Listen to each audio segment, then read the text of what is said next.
Welcome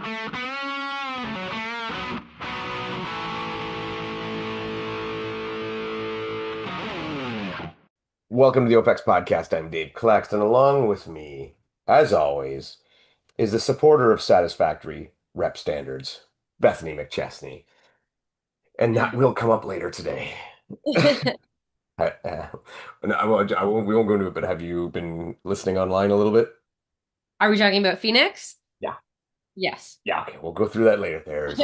There's a lot. All right. But because there is so much and there's so much high rocks to talk about from Phoenix, I wanted to get through my weekend at Battle Arts Academy where they hosted their first ever Deca Strong and Deca Mile in their first go. Do you want to do your story first, or do you want me to go through this first? No, you go ahead. Okay. So yeah, it was Battle Arts Academy. They're in Mississauga, new Deca affiliate. This is their first event. This gym is actually owned by a former professional wrestler Mhm. named Santino Marella, and he was. It's funny because he was like a comedy act in wrestling, but like anybody who gets in wrestling, he was just a legit monster anyway. But anyway, so it was kind of cool to have it there and very ambitious undertaking for their first event. Two strong lanes and a mile all in one day. And Wow. Was the mile run a double lap of the gym? yes, yeah, it was Oh, two. okay. Yeah, it had to be two laps. There wasn't enough room to do. It's kind of funny. The size of the gym to get it in one lap would have been probably maybe like 30 meters, 20 meters shy, something like that. Oh, too So bad. yeah. So, but it worked out good. It was quick. Like it was not a slow course. I was worried that it would be because of the situation, what it is, and it's inside like that in two laps. And to be honest, the footing was different, right? There was a lot of padding on the ground, Yeah. which John Loney really loved. Because Hmm. it wasn't hard on the body. But so I thought I might slow it down, but no, it was pretty quick. We had some PRs set. I know actually our last run, Jill Sargent set her PR for her ruck on her Nice. last one on her ruck mile, and I mean she's coming off a world championship at that, so to anyway, so it was pretty good.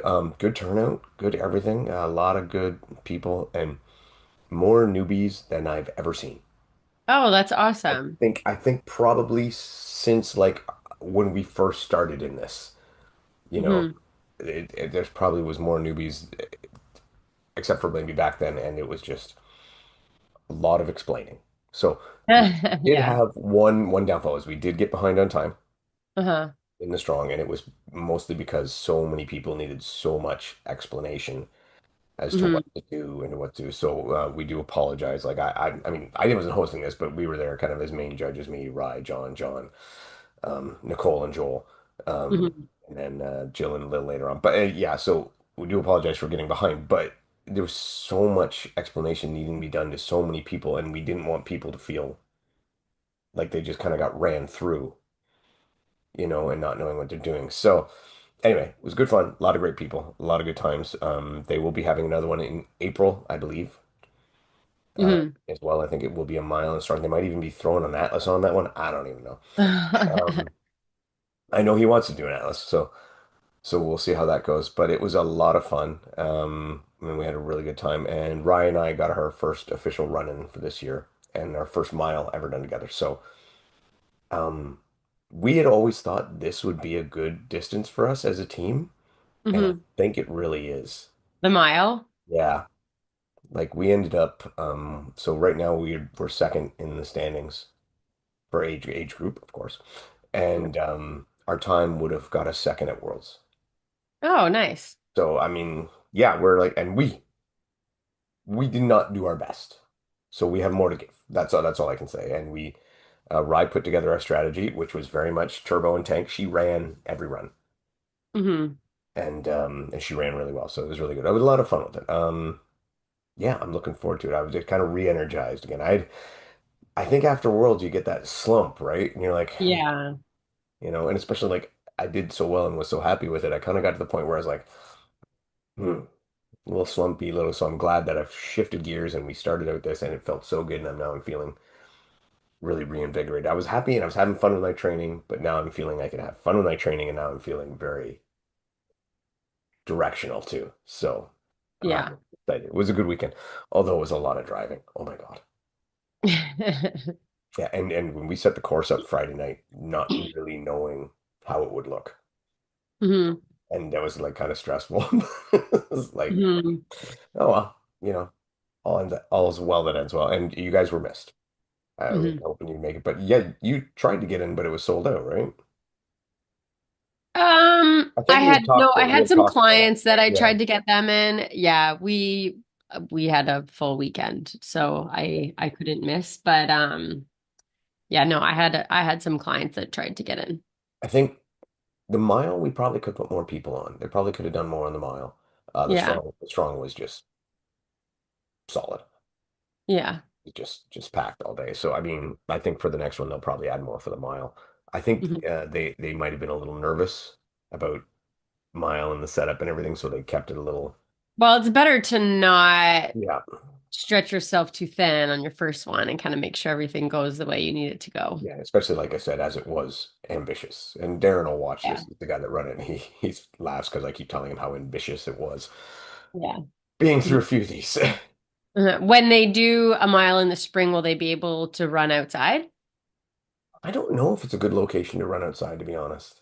Yeah. I'm just like thinking of the setup of the parking lot and everything and the way the gym's hmm set up. So I don't know, but I would have no problem running inside again. It was quick. No. Okay. Like the corners, the way we designed it, it was very sweeping around corners. So it was almost like an oval as opposed Yeah. to Okay. 490s, right? hmm So it was good. Yeah. All right. So yeah, I just wanted to get that away before we go to the Phoenix stuff, hmm because there's a lot. Should we start with the Yeah. simple stuff like the Who results? won? Yeah. You want to go through? I'll put it up on the screen here. Okay. Yeah. Start with start with the men. Okay. We'll start with the men. Um, This race was definitely exciting. I mean, the men's race in general, it's so different than the women's in that, with the women's race, we kind of, we expect to see Lauren Weeks takes it out, Joanna closes the gap. So we kind of have our front pack ladies. Pattern. Whereas with Yeah. yeah, but with the men, again, we've said before, you could pick any of these guys at any given race and they could be on the podium. We don't always know. hmm It just kind of depends on who's having a good day, who gets good judges, some of these guys, a lot of us kind of predicted Dylan to be up there being in the US and he had a bad day and then Rich Ryan, James Kelly had good days. So it's just with the men's race, it's so much harder to predict. But Alex Ronkovich did have a very good day. And I mean, to no surprise, he is the current world record holder. So he won. But it was very close, Yeah. very close. With the wall balls, Rich Ryan and Alex Ronkovich came into wall balls at the same time. And then, I mean, we all kind of saw some of the judging issues with Rich, with his wall ball. So, and then he did get overtaken by JK on them. So Alex Ronkovich, James Kelly, and Rich Ryan did fill out our podium. And then we had Sean Noble, Thomas Verdick, and Alan Floge on the top six. So the qualifiers in this one, then we had JK, Rich Ryan, and Sean Noble. So which We did had make two it of pretty those. exciting. Was that? We had picked two of those. Yes, we did. Yeah, Yeah. so I mean that's um and like you So, said, sorry, go ahead. you a lot of people had Dylan Scott and Charlie Bottrell on the podium up near the top, and they ended up 12th and 13th. Yeah. So I Yeah. mean, And I mean, we found out later Dylan was kind of fighting something because then 2 days later he ran a 53 in open. So, was it open or I mean, as in yeah, the yeah, in a matches, regular pro not wave. open division. Yeah. Yeah, regular pro wave. Yeah, I mean just killer time. And ends up, I mean that's a good points race for him. Um, hmm so yeah, it was crazy. And like Alan Ploge, Thomas Tverdick is always there. Yeah. He's just Hmm. there. So I mean, it was a good race. And JK, I'll say straight out. So I watched that race live, and I think it was probably around the row or maybe before that, and I literally said to myself, like, "Is JK done?" Hmm. Because he was back. Like he did not look like JK then, Hmm. like the one that we come to know. And then out of nowhere, he ends up second. Like comes in, I think he came in the wall balls sixth or seventh because he was right with Cole, Hmm. and then he Yeah. ends up So ends up second. JK had the fastest lunges of the day and he had the fastest wall balls of the day.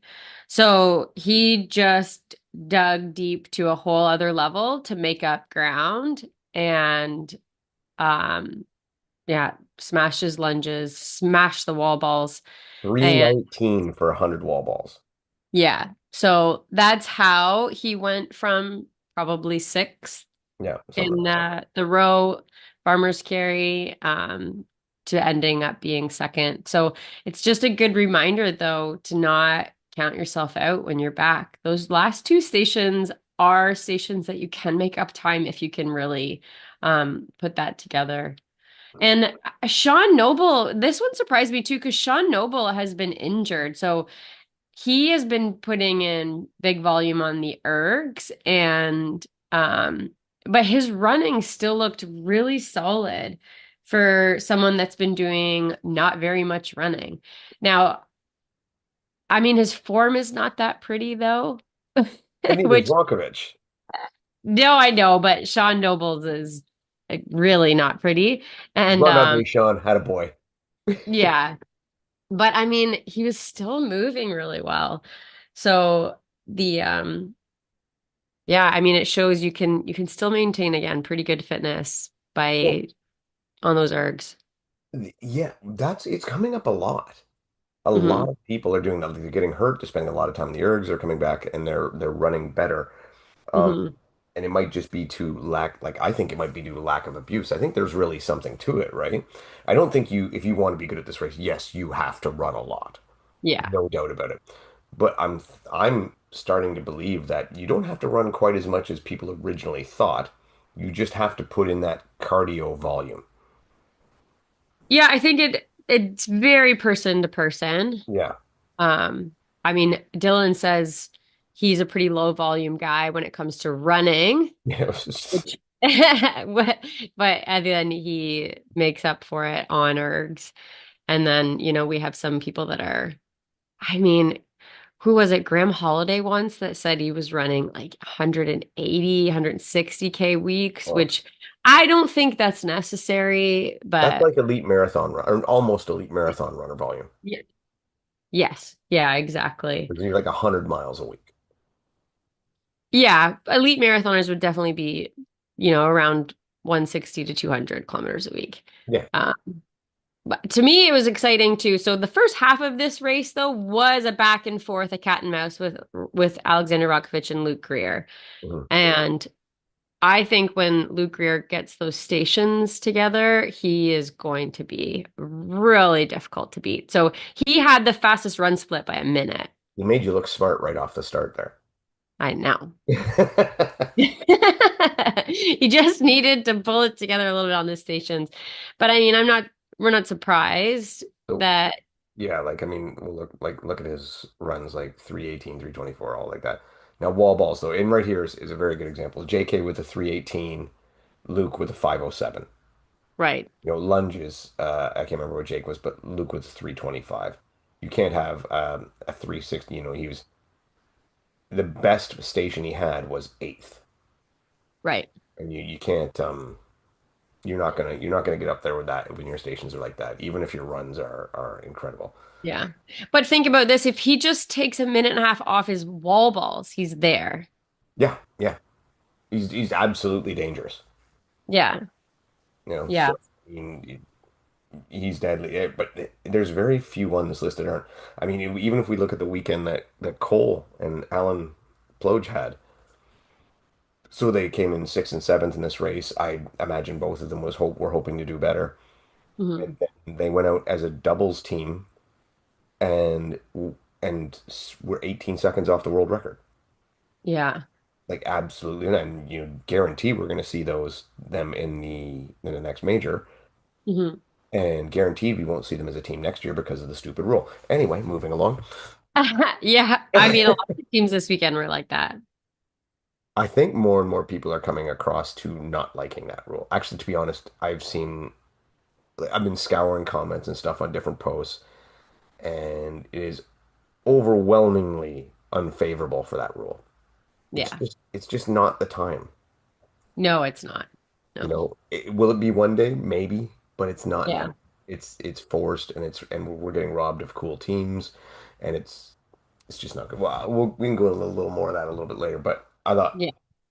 I Well, agree and it with disqualifies some people who are from a country where they don't have another person at that level. like Ronkovic. Yeah, exactly. You know, and Sean Noble in Ireland. There's like two high end guys from Ireland, maybe. So it's those two, and that's it. And Right. it's Mhm. and even us like Cole right now, there's nobody from Canada that's at that level with him. I mean, maybe Dubé might get there. You know, he's moving pretty well. So, but it's just we're not, like I said, we're not there yet. Yeah. You know, Yeah. Ryan, what's his name? So Jack Driscoll and Ryan, oh they God, ran yeah, doubles. yes, they did, and they both did well in pro this week too. They were like right Yes. each other. And yeah, he ran a really good time. Might have been 56. So that would be a good option for Cool. Um, Ryan Douglas, Ryan Douglas. Yeah. yeah, Yeah. another good guy. He's quick. Hmm. Sorry, I gotta find the elites. Oh, that's elite doubles. We'll go to that after. There we go. All right.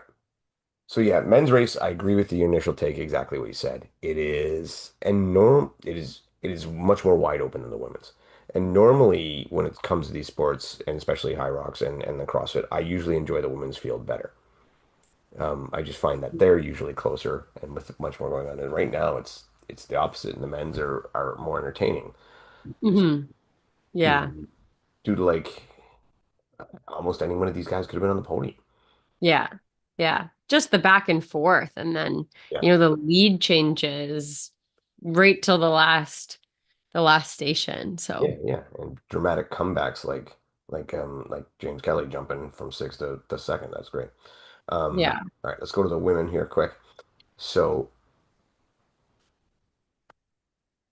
we'll go through the same. So in first, Joanna Wietrich, Lauren Weeks, Vivian Tafuto, Linda Meyer, Gabby Nakora Baker, and Lena Putters. For some reason, we're doing six, but that's okay. We did it on the men, so we'll do it with the women. Um, Well, the six, that's kind of where we had our world qualifiers yeah, from. yeah. And in this one, so your top three already qualified. So 4, 5, 6, Linda, Gabby, and Lena all getting their qualifications. A bit of a surprise that Emily Dahman didn't get in there. I think she was like we had her as one of the favorites to get in there. Linda, can't say we're surprised there. Gabby, Hmm. myself, surprised. Yeah. I But think I mean, if you're going to take that trip from New Zealand, you're probably ready. yeah. I mean, I don't know a lot about Gabrielle, but Mm. she's got skills. She can definitely rock it. Yes. Um, She's very strong. Um, Emily Dahman was in it and and then she really fell apart on wall balls. Like she was one-handing it for at the very end. yeah, she was jump shotting. Yeah. Yeah, and it shows here like a 509. And Yeah. I don't know what the other women's times were yet, but I mean, I've seen Meg do things like 5:10 or 3:10s, Yeah. like 2 minutes faster. Um, Yeah. yeah, I mean, I think it was just a bad day. And then she came back later and ran a pro race and had a much better race. Yeah. And there was a lot of them that did that ran out and did, like Hunter went out and did a pro race as well. Yeah. So, I mean, very interesting. Yeah, that was interesting. So it was brought up now. I mean, Joanna, 3 majors in a row now. Hmm. Um, is it to the point now where and Cheryl said this earlier. She's like, it's a little boring for me when when somebody, is like, gonna, they're gonna win. They go out and win. They do what they're gonna do because Joanna just looks so unbeatable at the moment. I personally don't quite see it that way yet. As being boring?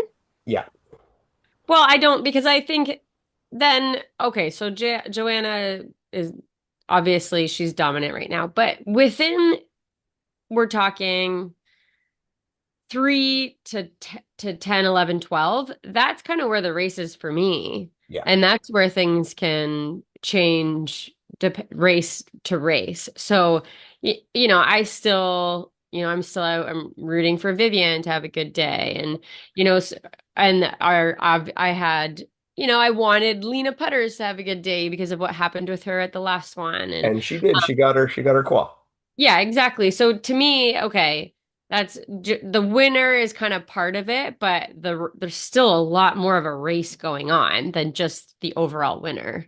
Hmm. I agree. And the other thing too is I don't think Joanna's there yet.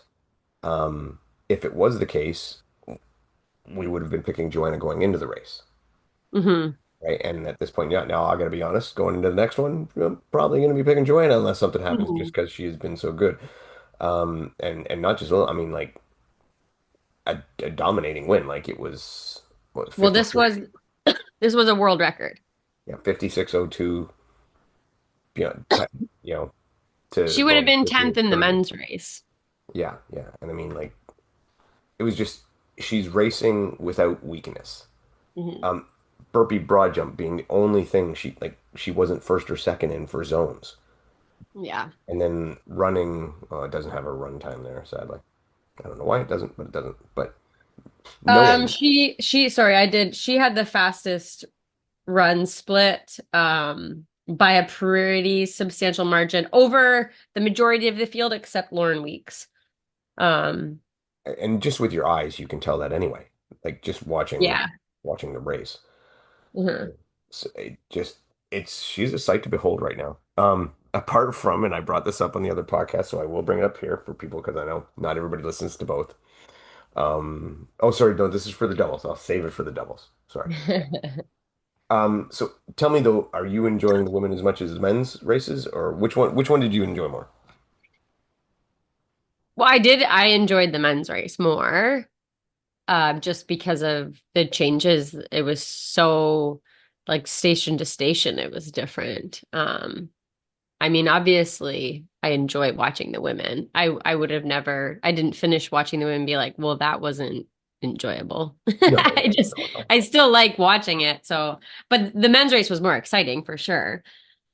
It's funny to me because I mean, in my feed on Instagram or my algorithm, I always get a lot of stuff about women's sports, and I always, I read through comments, and I'm like, oh, women's sports not being treated equally, all this stuff different, right? And some some very legit complaints, sometimes not so much, but a lot of times very legit.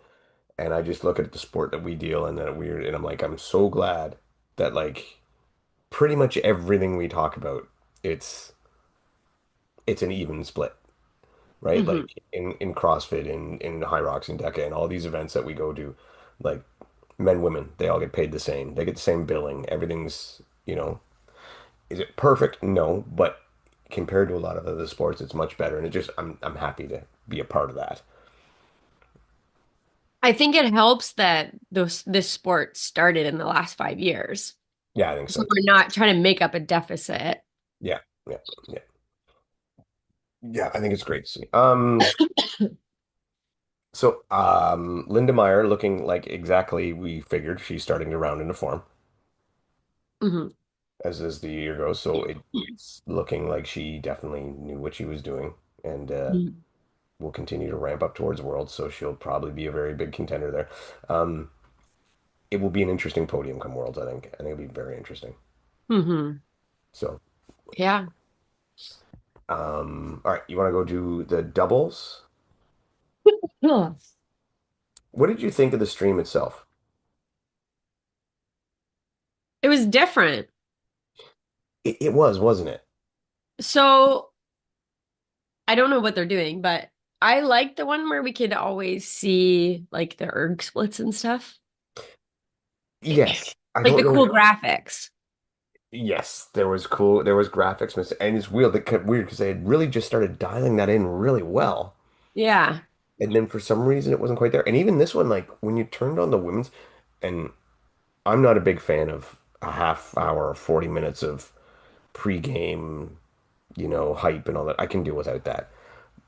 I'm usually like, give me 10 minutes, let me know who's in the race, who's out of the race, all that stuff, Yeah. and then we'll go from there. But the women's race, it was like on introductions and we're going. Hmm. And I was like, that was really weird. So I think something must have been up. I think there must have been some technical difficulties. Oh, yeah, I don't know.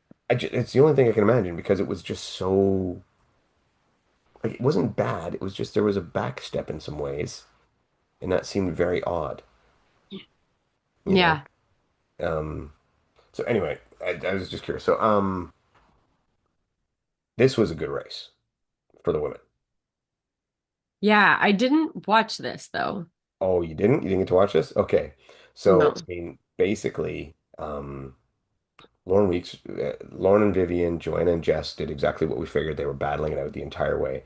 Hmm. And then Danielle and Vicky really got their nose in it. Hmm. Like they a couple times they passed Joanna and Jess. And Really? yeah, it was a very good race. They were right there. They were doing really and Secca and Manuela, they were really good. Melanie Moore and Jennifer Nicholas, it was great. I mean, it was really good. Morgan and Kat, they were all in there. So as kind of runaway as the solo race was, this was a lot better. Like it was exciting. And I personally am a fan of the doubles over the solo anyway, but Hmm. it was just really well done. Again, so just for Lauren Vivian first place, Joanna and Jess Petro second place, Daniel Lowe and Vicky McIntosh in third, with I believe the spots going to Lauren and Vivian. I think Melanie and Jennifer and Kat and Morgan Schultz. So we got two American teams jumping in there. And I mean, how can you not love Lauren, Vivian, and Kat and Morgan? Okay, so you only qualified if you were from the same country? No, that's for next year. It Oh, just okay. happens that they're both double American teams, which, hopefully that means they'll stick around a while longer. But So those other teams had qualified? yeah, yeah. So Joanna and Jess and Danielle and Vicky and Secca and Manuela had already qualified. Oh, So yeah, yeah. It was yeah, two, three, four had already qualified, so you had one, five, six. okay. So And in this race also I noticed that our Canadian Katie Simonson with Chris Rogowski, Katie actually passed out yes, yeah. during the I spoke with her a little bit after, well, text back and forth, and she's fine. She's okay. She's never had that happen before. She said it was kind of scary, but she's okay. She still stayed down there and enjoyed the rest of her trip. Um, yeah, that's I mean, we've seen Lauren Griffith go through that before too, like and Becca Arning many times looking like she's completely Yeah. incoherent on wall balls.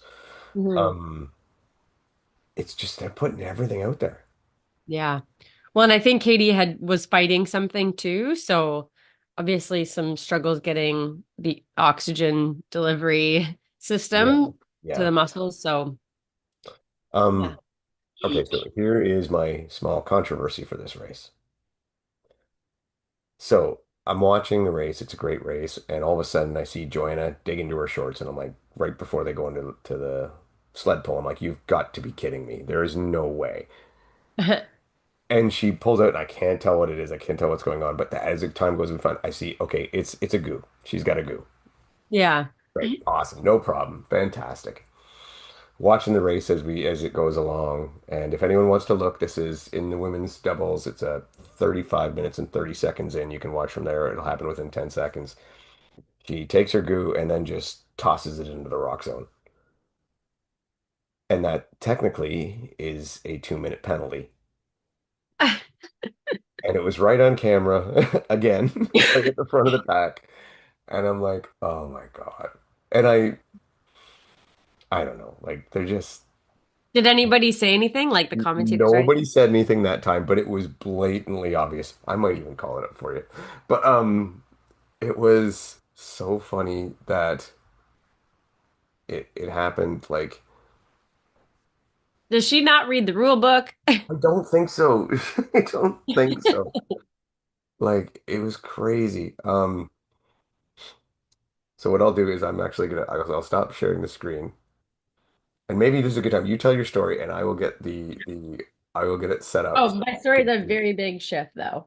Okay, that's okay. Do it for quick one, and we'll go. It's not a quick story. Okay, well, you know what? Hold on. We'll just leave this for a sec. We'll leave this for a sec, and I will edit this part out. So just give me a sec here.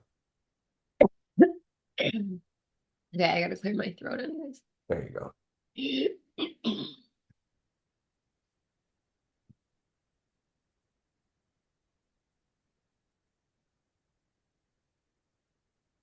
As if she did that.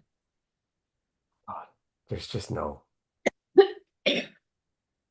This month, Nutrifarms is welcoming Do you do to do the table do. with 75 big boxes of beef. That was in particular because we've seen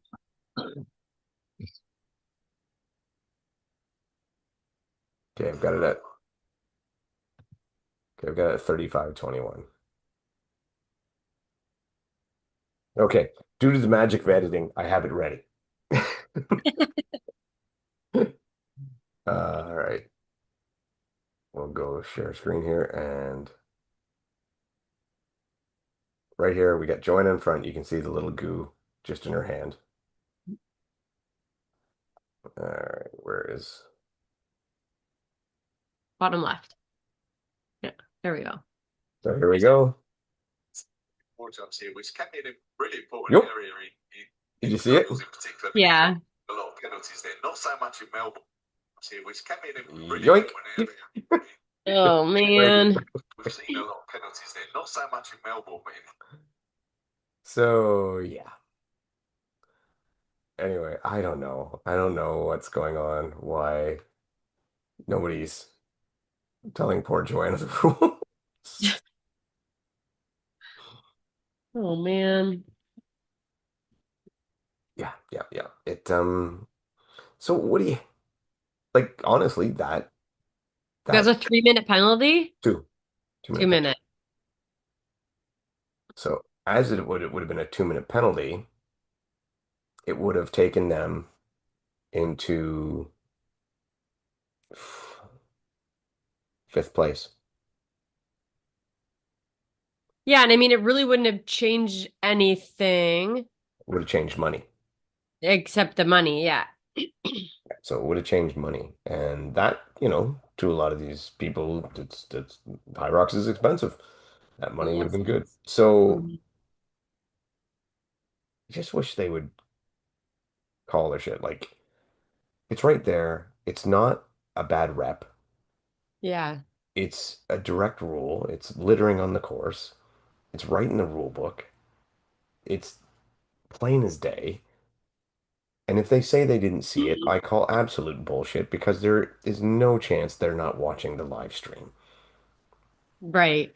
I know. And again, the problem with this is if everybody starts doing this, the course will be disgusting. Yeah.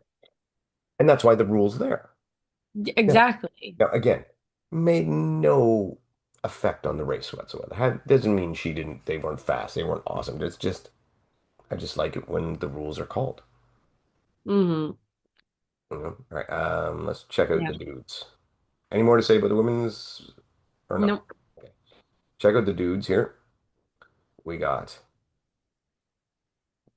Jake Williamson, Hunter McIntyre in first, Rich Ryan and Paleo Fernandez making their return, coming in second, Mhm. and then Gustav and Sebastian coming in third. Jake Dearden, James Kelly in fourth, Stephen Pelkafor, Pelkafor, Plug and for yeah. Dylan Scott in fifth, and Dean Mark and Chow Allen in sixth. Now, to the best of my knowledge, I think this was possibly one, two, three for the qualifications. I might be wrong on that. So Rich and Paleo definitely needed to qualify. Hmm. Jake and Hunter, I'm not Well, this is the 100%. first time they've run together. Yeah, yeah. And I think Jake and Hunter came in, and it's Gustav, Jake and For some reason, I thought in my head Dylan and Stefan qualified. I could be wrong on that. I'll have to double check it. But anyway, another good race, and then this is kind of, I guess, where we'll start going into the judging controversy. So Mhm. we'll start, and then we'll go back to the solo. But right, Jake and Hunter came in there and right off the bat got like hit with like nine no reps on what looked like good wall balls. Uh, Oh, and it's the problem with theirs, and a lot of people are complaining about this. The problem with theirs, where I struggled, where I can say, oh, they were great wall balls and they shouldn't have been called, is I can't tell if the no reps were called because of missing the target or because of depth. The angle isn't perfect, but the depth looked good, but it's not a perfect. yeah. They could have missed the target. I have no idea on that. Um, so that makes theirs a little hard. Although, if you are you asking me if you're asking me what I think they were probably good reps and they were getting called for depth for some reason. But I can't prove that, so I got nothing to stand on for that. Um, the other part of it, and I mean maybe I will share a different screen so that we can see some commentary on that. Where oh no, it's on this one. I need it. Okay, is this? There are real stakes, and like this guy who just didn't have an understanding of what the standard was, or just decided to insert himself into the race in a way that is inappropriate. It wasn't just me. Sean Noble on his lunges, crazy. They don't know what they're doing on judges, like the judging the lunges. They don't understand what hip extension looks like.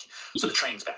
Slowing the athletes down, and it's not allowing the athletes to express their fitness, which this is what this is. This is a fitness event, and now the judging has swung too far.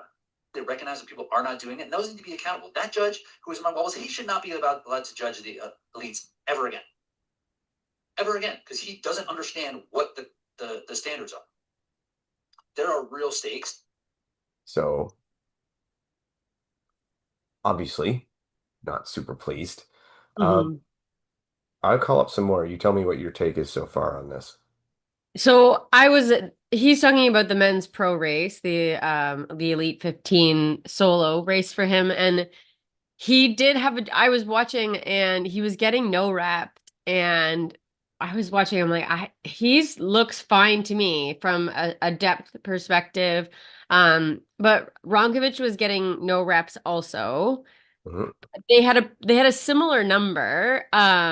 Rich was definitely getting flustered by it, so I think his time was affected by it at wall balls because he did kind of struggle to maintain his composure about it, which I understand. And a couple times he called for a judging change, and Ron kind of just kept going. There was a lot of no reps at wall balls Yeah. And like across the board. so So I don't know if maybe they've been told to be really strict about it, but Rich's were fine. From so my angle, if it was squat depth. so here then it was. So here's the thing, and this is where I remember I said Hunter's was a little bit different. And normally me, I'm the first guy to jump on Hunter, but I actually think his were okay too.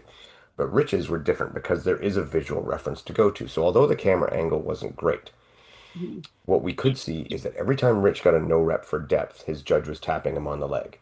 Yeah. So visually, what we could see was that judge's standard of what was a no rep and what was a good rep. And Mhm. for me, I could not tell the difference. So I'm seeing good reps, and then he's calling a bad rep, and I could not discern one from the other. Mhm. And that tells me that, and I've said this before, and I've said it on comments, I believe at this point that and Rich mentions it, that the judging culture for Hyrox has swung so hard, like a complete 180, that now the judges are not just calling what they see, but they're hunting for bad reps. Yeah. Point where it's like, I need to justify the difficulty here or justify my judging that I'm paying attention, that I'm doing a good job by calling bad reps. And I think that that's not the right mindset to go in when you're judging. You need to go in with the mindset of I'm here to observe and call what happens, not to look for specific things to happen, right? Mhm. Not to be doing that. And I'm like, I think Rich has a legitimate gripe. Hmm. And I think a lot of them do. It was not just him. I will show you this as well. So we'll share this. We'll try to share this. So this is Cole, and it says, "Excuse me, miss, this is not the way to judge wall balls. No wonder she gave me 20 no reps." And if you look, Cole's looks deep, and he got 20 no reps for depth. So it's not, Yeah. not just them. I mean, Yeah. and then even another one, Chris Rogowski got called for a foot on the line, which I've seen video that it clearly wasn't on the line. And this comes back almost to it kind of ties into what I ran into with Brooklyn Nichols at Worlds, is that angles are so important. And Hmm. now what we're seeing is in the Chris Rogowski one, the judge has positioned himself in such a piss poor angle that there's no way they could judge a toe on the line because they're behind Chris, right? Probably Hmm. 10 feet back, and they're calling a toe on the line on the front. Hmm. So there's like just your perception angle. You can't call that. And I've said this before, and even when I judged the Elite 15, they position the judges for the sleds very poorly where they tell them to stand because they don't have a good angle on that Hmm. front line. I think they need to be beside the athletes, you know, Hmm. not behind them. It's just poor positioning. And Cole brings it up there like that judge is too close to visually get a good gauge. She almost Yeah. has to swivel her head to see hips and knee. She's so Hmm. close. So I think, and I mean, I'm sympathetic with Hyrox because I go through this myself having to do this. But when you're training judges, especially with Hyrox, and I'm expecting more of them because they are this big juggernaut and have more resources. You're not just telling people the standards. You're not just making sure the judges know the standards. There's more to just judging than knowing hip crease below the knee. Got it. There's more to it than that. There's positioning, there's timing. Like there's so much more to it than Hmm. just reading the rule. Yep, yep, yep, yep. Got it. And I think that more needs to be done. And I will throw a deck in with this one. More needs to be done as far as educating volunteers, paid judges, whoever, as to how to uphold the standards and and the mindset. Like before, we were seeing so many people afraid to do anything to call no reps, and now it's like they have to call no reps whether they're there or not. Hmm. Yeah. I mean, I think that this was gonna happen Mhm. where because it's kind of the way in organizations and when we're talking about like these things that people can criticize is so the pendulum was way over here, nothing was being called. There was a lot of criticism around we need to like increase the standards.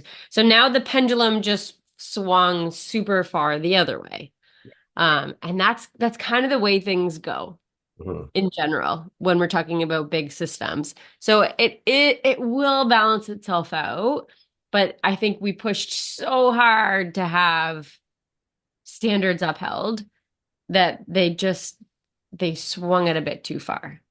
And it will find its equalization at some point, but I think right now they were probably so encouraged and like empowered to no rep that they're probably like they were seeking the approval of like being strong enough to call no reps. I have had people come to me that I get ready for judging and come up to me and goes, I called 5 no reps on that guy. I'm like, Right. were they So all deserved? yeah, so I think that's Like, where we are right if now is if they like were we deserved, tried, yeah. fantastic. But So we tried to empower our judges to no rep and then it became like a badge of honor and then we got a little bit too far and then we mm, kind of got to bring it back to the middle. yeah, and that's where like I agree with a lot of what Rich says. I do not agree that the guy should never be allowed to judge Elite 15 again or whatever or anything like that. I think Mhm. that's overblown. But I That's do Rich think speaking from emotion yes, from but I do think that there needs to be some changes and somebody, like that needs to be, okay, hey, this maybe wasn't the best, you know, best result for you, right? It wasn't your best day. But yeah, it's the judging will probably be a never ever ending source of debate and content, so we'll never die. Yeah. Anyway, it was a lot. There was a lot more. I've heard other people complaining about it too. I've gotten a lot of videos and stuff and people just asking my opinion about Rich's stuff and um so that anyone who listens, that is my take on it, is that I do believe Rich has a good point. I do believe Hunter has a good point. I do believe Cole has a good point. I do believe Chris has a good point. But, and this is the long and short of it, this is the one thing that I will say though, is if I was in Hyrox's position and all this stuff came up, I would say that sucks. I am very sympathetic. We will bring everybody together. We'll discuss it. We will, as a a group of judges. We'll talk about it. We'll reassess. We'll retrain. But there's really nothing I can do about it. Mhm. As far as that race, that's in the past. Judges calling the floor is what it is. Yeah. And keep in mind too, these are judgment calls. They were close, right? Mhm. Now, from what I can see, they were close. I'm going to assume they were close. And in the case, sometimes when you have a close call, it goes your way, and sometimes it doesn't. And that sucks. Oh, Sean Nobles, I forgot his. Yeah, his. Did you notice this when Rich was waving to try to get another judge, and then they changed Sean Noble's judge? Oh. And the funny part about that was that Sean Noble was not getting any no reps, and as soon as the new judge came over, he got like a bunch. Oh no. So again, he ended up qualifying, so no harm, no foul. But it just seemed odd. Rich was motioning, give me a hand here, like this is not right, and then they changed the Mhm. guy beside him, not his guy, or Well, and the he's kind of already been the victim of some some burpee stuff. overzealous judging. Yeah. Yeah, yeah, he seems to definitely get that. Oh, who else was it? Cat was it Cat Fossbender in the or no, Tanya Schroeder or whatever. I think Tanya Schroeder, who got called on her last burpee rep, got a 15-second penalty for Yeah. staggered feet. And Mm. like it was, Dylan got one of those too. yeah, they're just. And Cole, yeah. By the way, the staggered foot thing is dumb. If they fix it and go to the way I keep saying to go to it, none of that stuff will matter. Hmm. It'll be so simple, so simple. There was a couple things actually, speaking of simple, that I thought more about the qualifying system that I didn't like. One of the main problems, and we didn't address this when we talked about it before, that I didn't like about this system currently in place is that a person can be in the Elite 15 ready to go until about 2 weeks before and then get bumped out, making it very, very hard to plan your training, plan your competitive schedule, train your travel plans, all that stuff as a competitive athlete. This new system has the same flaw and the same issue. So it's like that doesn't work. Whereas if you go to the system that we have said so many times, they can plan their whole year Hmm. and it's no problem. Um, so I didn't like that. I'm just thinking about it more and more, and I'm like, and then I thought about the very complicated tiebreaker, and I'm like, you know what? This seems like a really simple one. One, there's probably not going to be very many ties, so why don't you just go with like a lot of other races? Okay, you guys tied. Who has the most first place? Oh, you both have the same. Okay, who has the most second place? Okay, same. Well, who has the most third place? Hmm. It's pretty straightforward and simple and easy. You don't need, you know, a degree in calculus. Yeah. So, and then there was one other thing. This is not about the qualifying system, more about a uh, petition for the one that I always liked, and I think you like too, where kind of like the five LCQs. The biggest argument I always heard back, and actually the only argument I always heard back was, well, they can't stream it without the grid. It won't work. Guess what they did this weekend? They didn't do a grid. They didn't do a grid. Hmm. It just shows that that was the one thing I was hearing as an argument that I could never say it won't make a difference. And guess what? Now I can prove it won't make a difference. Yeah. So I'm going to do what I always do. I'm right. You're all wrong. So yeah, I Yeah. mean, I don't think it's a streaming issue. No, it's not. It's just they don't want to do it that way. Hmm. That's plain old what it is they don't want to do it that way. I think it's sad because I think it is the most fair, the most simple, and the most entertaining way to do it. And the question I've heard from people too, the other one is, well, how do I know? How do we stream it with 100 athletes? You can still have your wave of 15. That's your stream, your televised wave. You have everybody else run before, and then you have that wave. No Yeah. problem. So then the question is, how do we pick who's in that wave? Well, it's very simple. The top 15 finishers in the prior major are in that wave. And then if they get bumped out by the people in the next major, that's who's in the wave in the next one. Hmm. It's it's easy. It's almost too easy. Yeah. Yeah. So anyway, I want to hear your story. My story. Oh, my funny story for the day. Yeah. Um, well, it's part of a bigger story too. So my my kids, I put my kids in French school, and my son chose in grade 7 to switch to a regular English speaking public school.